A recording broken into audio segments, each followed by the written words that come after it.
ನಮಸ್ಕಾರ ಸ್ನೇಹಿತರೆ, ಇವತ್ತಿನ ವಿಡಿಯೋದಲ್ಲಿ ಆಲೂಗಡ್ಡೆ ಕಬಾಬ್ ಯಾವ ರೀತಿ ಮಾಡೋದು ಅಂತ ತೋರಿಸ್ಕೊಡ್ತಾ ಇದ್ದೀನಿ. ಕ್ರಂಚಿಯಾಗಿ ಕ್ರಿಸ್ಪಿಯಾಗಿ ಯಾವ ರೀತಿ ಮಾಡೋದು ಅಂತ ತೋರಿಸ್ಕೊಡ್ತಾ ಇದ್ದೀನಿ. ತುಂಬಾ ಚೆನ್ನಾಗಿರುತ್ತೆ, ಟೇಸ್ಟಿಯಾಗೂ ಸಹ ಇರುತ್ತೆ. ಒಂದ್ಸತಿ ಟ್ರೈ ಮಾಡಿ ನೋಡಿ. ಹಾಗೆ ನನ್ನ ಚಾನಲನ್ನು ಫಸ್ಟ್ ಟೈಮ್ ಯಾರೆಲ್ಲ ನೋಡ್ತಾ ಇದ್ದೀರಾ, ಸಬ್ಸ್ಕ್ರೈಬ್ ಮಾಡಿ, ಹಾಗೆ ಬೆಲ್ಲೈಕನನ್ನು ಕ್ಲಿಕ್ ಮಾಡಿ. ನಾನು ಹಾಕೋ ವಿಡಿಯೋ ಮೊದಲೇ ನೋಟಿಫಿಕೇಷನ್ ಆಗಿ ನಿಮಗೆ ಬರುತ್ತೆ, ಮೊದಲು ನೀವೇ ನೋಡ್ಬೋದು.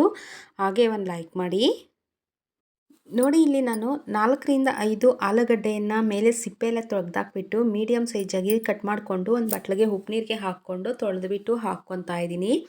ಉಪ್ಪುನೀರಿಗೆ ಹಾಕೋದ್ರಿಂದ ಕಪ್ಪಿಗೆ ಆಗೋದಿಲ್ಲ, ಅದರಿಂದ ಕಪ್ಪಿಗೆ ಆಗಬಾರ್ದು ಅಂತ ಉಪ್ಪುನೀರಿಗೆ ಸೇರಿಸ್ತಾ ಇದ್ದೀನಿ.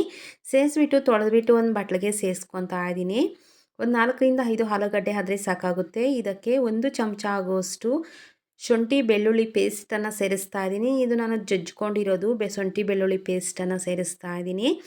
ಹಾಗೆ 4ರಿಂದ 5 ಚಮಚ ಆಗುವಷ್ಟು ಕಾರ್ನ್ಫ್ಲವರನ್ನು ಸೇರಿಸ್ತಾ ಇದ್ದೀನಿ. ನಾನು ಯಾವುದೇ ರೀತಿ ಕಬಾಬ್ ಪೌಡ್ರನ್ನು ಸೇರಿಸ್ತಾ ಇಲ್ಲ, ಕಾರ್ನ್ಫ್ಲವರನ್ನು ಸೇರಿಸ್ತಾ ಇದ್ದೀನಿ. ಹಾಗೆ ರುಚಿಗೆ ನಮಗೆ ನೋಡಿಕೊಂಡು ಖಾರವನ್ನು ಸೇರಿಸ್ಕೋಬೇಕಾಗುತ್ತೆ. ಇಲ್ಲಿ ನಾನು 1.5 ಚಮಚ ಆಗುವಷ್ಟು ಚಿಲ್ಲಿ ಪೌಡರನ್ನು ಬಳಸ್ತಾ ಇದ್ದೀನಿ. ಹಾಗೆ ರುಚಿಗೆ ತಕ್ಕಷ್ಟು ಉಪ್ಪನ್ನು ಸಹ ಹಾಕ್ಕೊತಾ ಇದ್ದೀನಿ. ಇಲ್ಲಿ ನೀವು ವಿನಿಗರ್ ಇದ್ರೂ ಅಷ್ಟೇ ಬಳಸ್ಕೋಬೋದು. ನಾನಿಲ್ಲಿ ವಿನಿಗರ್ ಬಳಸ್ತಾ ಇಲ್ಲ.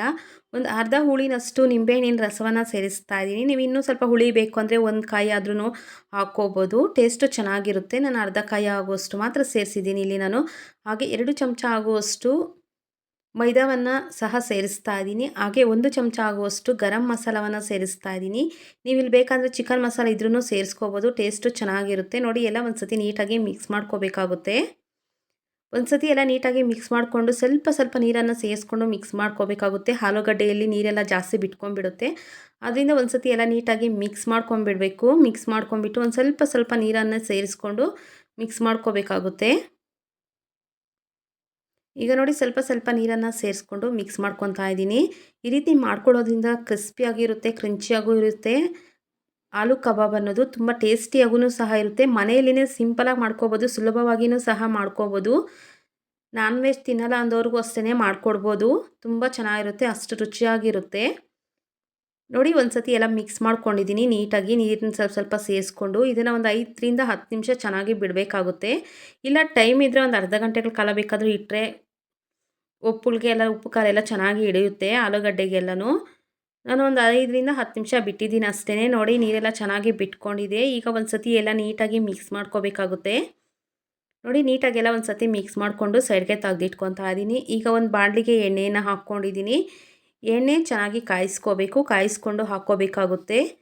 ಸ್ವಲ್ಪ ಬೆಚ್ಚಗೆ ಇದ್ದರೆ ಎಣ್ಣೆ ಎಲ್ಲ ಹೀರ್ಕೊಳ್ಬಿಡುತ್ತೆ. ಹಾಕುವಾಗ ಸ್ವಲ್ಪ ಹೈ ಫ್ಲೇಮಲ್ಲಿ ಇಟ್ಕೊಂಡು ಎಣ್ಣೆ ಚೆನ್ನಾಗಿ ಕಾಯಿಸ್ಕೊಂಡು ಹಾಕ್ಕೋಬೇಕು. ಮತ್ತು ಎಲ್ಲ ಹಾಕಿದ ನಂತರ ಮೀಡಿಯಮ್ ಫ್ಲೇಮಲ್ಲಿ ಇಟ್ಕೊಂಡು ಚೆನ್ನಾಗಿ ಬೇಯಿಸ್ಕೋಬೇಕಾಗುತ್ತೆ. ಆಲೂಗಡ್ಡೆ ಎಲ್ಲ ಬೇಯೋದಿಲ್ಲ, ಅದರಿಂದ ಮೀಡಿಯಮ್ ಫ್ಲೇಮಲ್ಲಿ ಇಟ್ಕೊಂಡು ಬೇಯಿಸ್ಕೋಬೇಕು. ಹೈ ಫ್ಲೇಮ್ ಇಟ್ಕೊಂಡ್ರೆ ಮೇಲೆ ಎಲ್ಲ ಕಪ್ಪಿಗೆ ಹೋಗುತ್ತೆ, ಒಳಗಡೆ ಎಲ್ಲ ಬೇಯೋದಿಲ್ಲ. ಅದರಿಂದ ಮೀಡಿಯಮ್ ಫ್ಲೇಮಲ್ಲಿ ಇಟ್ಕೊಂಡು ಚೆನ್ನಾಗಿ ಬೇಯಿಸ್ಕೋಬೇಕಾಗುತ್ತೆ. ಮತ್ತು ಇನ್ನೂ ಒಂದು ಸತಿ ಹಾಕುವಾಗ ಎಣ್ಣೆ ಚೆನ್ನಾಗಿ ಕಾಯಿಸ್ಕೊಂಡೇ ಹಾಕ್ಕೋಬೇಕು, ಇಲ್ಲಾಂದರೆ ಎಣ್ಣೆ ಎಲ್ಲ ತಣ್ಣಗೆ ಆಗಿರುತ್ತೆ. ನೋಡಿ, ಕ್ರಿಸ್ಪಿಯಾಗಿ ಆಗಿದೆ, ಒಳಗಡೆ ಎಲ್ಲ ಸಾಫ್ಟಾಗಿ ಆಗಿದೆ. ಆಲೂಗಡ್ಡೆನೂ ಅಷ್ಟೇ ಚೆನ್ನಾಗಿ ಬೆಂದಿರುತ್ತೆ.